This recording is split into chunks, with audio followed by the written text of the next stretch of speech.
I taste just like candy. So dance with me. I taste just like candy.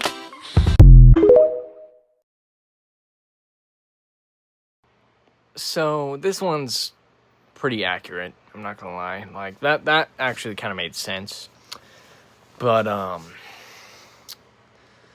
I just don't understand where these slangs are coming from.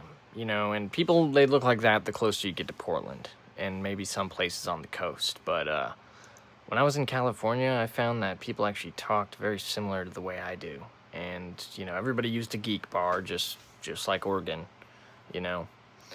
I think the people who want to talk about these slangs are people who just really badly want Oregon to have some sort of like exclusive culture from everybody else.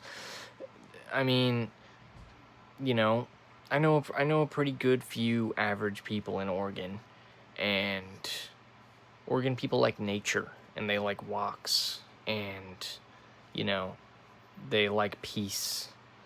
And these are people who aren't like fentanyl addicted, by the way. Like nature and peace, and you know like nature preservation, you know and a lot of Christians in Oregon too, which it's not, not my taste, but nothing against that. But what there isn't is a bunch of people saying around, I'm zooped, I'm zooped, sorry, can't make it, I'm zooped. And nobody's going like, ooh, ooh, when something bad happens. They're more like, what the fuck? You know what I mean? Like a completely reasonable person. Like, it's not like you come to Oregon and it's like a totally different place. I mean, if you've been to California, you've pretty much been to Oregon. I'm just gonna say that.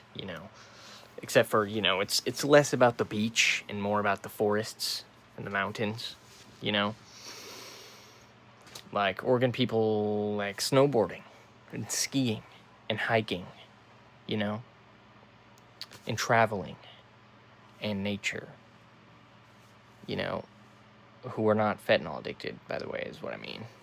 The closer you get to Portland, the more disastrous things become, and then when you get into Portland, it's just a complete shit show and everything's like a fever dream, and you just want to get out of there as soon as possible because everything's scary and crazy and weird, and it's like rock bottom and fucking SpongeBob, except there's homeless people who are all over fentanyl everywhere, you know.